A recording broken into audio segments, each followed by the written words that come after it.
தமிழக வெற்றி கழகத்துடைய ஆண்டு விழா நிகழ்ச்சி நாளை காலை நடைபெற இருக்கிறது. அந்த நிகழ்ச்சி 10 மணியிலிருந்து 1 மணி வரை, அதாவது காலை 10 மணியிலிருந்து மதியம் 1 மணி வரை நடைபெறும் என கட்சியின் சார்பில் தெரிவிக்கப்பட்டிருக்கிறது.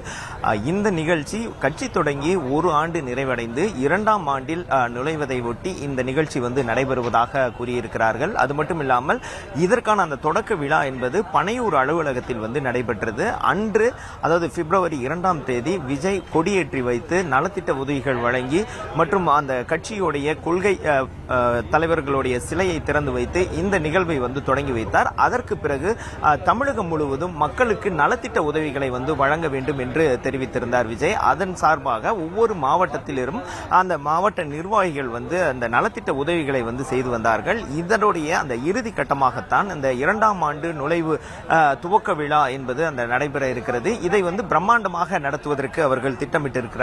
இதற்காகத்தான் ஈசிஆரில் இருக்கக்கூடிய ஒரு தனியார் அரங்கில் அந்த ஏற்பாடுகள் நடைபெற்று தேர்வு செய்யப்பட்டு அதற்கான ஏற்பாடுகள் நடைபெற்று வருகின்றன. குறிப்பாக பார்த்தீர்கள் என்றால் இந்த இடத்தில் தமிழக வெற்றி கழகத்தின் தலைவரான விஜயை சந்திக்க அதிக அளவில் கூட்டம் கூடும் என்பதால் பல கட்டுப்பாடுகள் விதிக்கப்பட்டிருக்கிறது. அது மட்டும் இல்லாமல் கூட்டம் கூடுவதை தவிர்ப்பதற்காக பிரத்யேகமாக அனுமதி அட்டை வழங்கப்பட்டிருக்கிறது. அந்த அட்டையில் QR கோடு இருக்கும். அந்த கோடை ஸ்கேன் செய்த பிறகுதான் ஒவ்வொரு நிர்வாகிகளும் உள்ளே அனுமதிக்கப்படுவார்கள். ஏற்கனவே தமிழக வெற்றி கழகத்தில் 120 மாவட்டங்கள் பிரிக்கப்பட்டிருக்கிறது. இதில் 95 மாவட்டத்திற்கான நிர்வாகிகள் அறிவிக்கப்பட்டிருக்கிறார்கள். அவர்களுக்கு, அதாவது மாவட்ட செயலாளர்களுக்கு தலா ஒரு 15 பாஸ் வழங்கப்பட்டிருக்கிறது. அந்த நுழைவு அட்டை என்பது வழங்கப்பட்டிருக்கிறது. அதில் இதுவரை கட்சி நிகழ்வுகளில் கலந்து கொள்ளாதவர்களை அதிக முக்கியத்துவம் கொடுத்து அழைத்து வர வேண்டும் என்பது ஒரு அறிவுறுத்தல் வழங்கப்பட்டிருக்கிறது. அது மாவட்ட செயலாளர்களுடைய அந்த விருப்பத்திற்கு விடப்பட்டிருக்கிறது. இதை தாண்டி என்ன முக்கிய விஷயம் என்றால், நாளை விஜய் ஒரு முக்கிய அறிவிப்பை வெளியிட இருக்கிறார். குறிப்பாக கட்சி சார்ந்த அந்த அறிவிப்பு இருக்கும், கட்சி செயல்பாடுகள் சார்ந்து இருக்கும் என்று தெரிவிக்கிறார்கள். அதற்கான அந்த அறிவிப்பு என்பது நாளை விஜய் அந்த மேடையில் பேசும்போது அதற்கு இருக்கும். இதற்கான அந்த ஏற்பாடுகள் பணிகள் இந்த பகுதிகள் நடைபெற்று வருகிறது. குறிப்பாக மகாபலிபுரத்தில் இருக்கக்கூடிய அந்த தனியார் அரங்குகள் தான் இந்த ஏற்பாடுகள் செய்யப்பட்டிருக்கிறது. நாளை விஜயை வரவேற்பதற்காக பல்வேறு பேனர்கள், கட் அவுட்டுகள் வைக்கப்பட்டிருக்கின்றன. இந்த பேனர்கள் என்பது கிட்டத்தட்ட முட்டுக்காடு இருந்து இந்த மகாபலிபுரம் வரை இருபுறமும் வைத்திருக்கிறார்கள். இது சில இடங்களில் போக்குவரத்துக்கு இடையூறாக இருக்கும் இடங்களில் அந்த பேனர்கள் அகற்றப்பட்டது. அது மட்டும் இல்லாமல் இந்த வளாகத்தில் பார்த்தீர்கள் என்றால் சில பேரிகார்டுகள் வைக்கப்பட்டிருந்தன, சாலையை தடுத்து வைக்கப்பட்டிருந்தது. அதை அகற்றி பொதுமக்களுக்கு எந்த இடையூறும் வரக்கூடாது என்று போலீசார் அறிவுறுத்தியிருந்தார்கள்.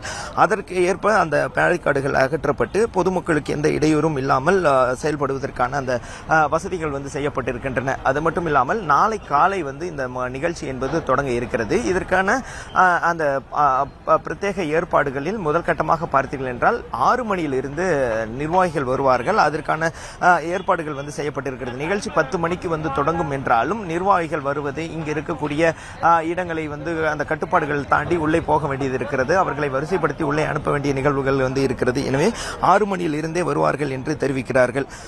இது மட்டும் இல்லாமல் இந்த நிகழ்ச்சிக்கு வருபவர்கள் எப்படி கல்வி விருது வழங்கும் விழா சென்னையில் நடைபெற்றதோ அதே போலதான் இந்த விழாவும் பல கட்டுப்பாடுகளுக்கு மத்தியில் நடைபெறுகிறது. குறிப்பாக நிர்வாகிகள் செல்போன்களை அரங்கிற்குள் எடுத்து சென்றார்கள் என்றால் அங்கு போட்டோ எடுப்பதற்கான அதிக வாய்ப்புகள் இருப்பதன் காரணமாக வரக்கூடிய நிர்வாகிகள் தங்கள் வரக்கூடிய வாகனத்திலேயே தங்களுடைய அந்த அலைபேசி மொபைலை வைத்துவிட்டு வர வேண்டும் என்று அறிவுறுத்தப்பட்டிருக்கிறார்கள். இதற்கு பிறகு உள்ளே சென்ற பிறகு 10 மணி அளவில் அந்த நிகழ்ச்சி தொடங்கி இருக்கிறது. விஜய் எந்த நேரம் வருவார் என்பது குறிப்பிடப்படவில்லை. ஏனென்றால் அவருடைய அந்த பாதுகாவலர் அணி துபாயில் இருந்து வந்திருக்கிறார்கள்.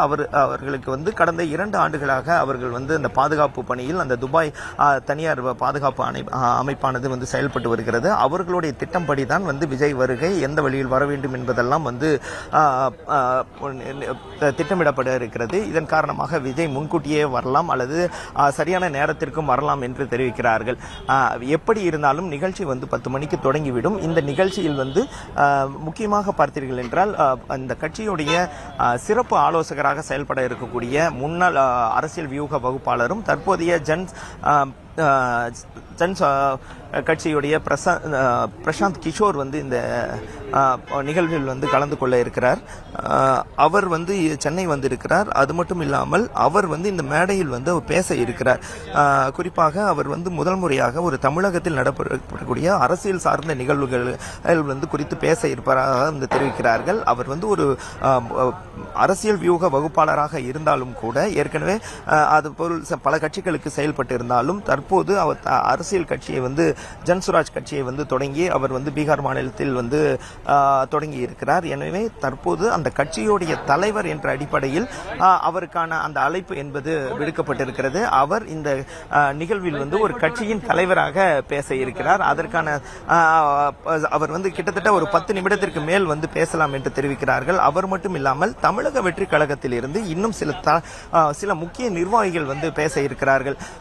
அவர்களுக்கு அதுக்கான ஏற்பாடும் வந்து செய்யப்பட்டிருக்கிறது. இதுவரை வந்து விஜய் வந்து அதிகமாக பேசியிருந்தார். மாநாட்டு திடலில் கூட விஜய் மற்றும் பொதுச் செயலாளர் வந்து பேசியிருந்தார். அதற்கு பிறகு பார்த்தீர்கள் என்றால் நேர குறைபாடு காரணமாக மற்ற நிர்வாகிகள் யாரும் அதிக அளவில் பேசாமல் இருந்தார்கள்.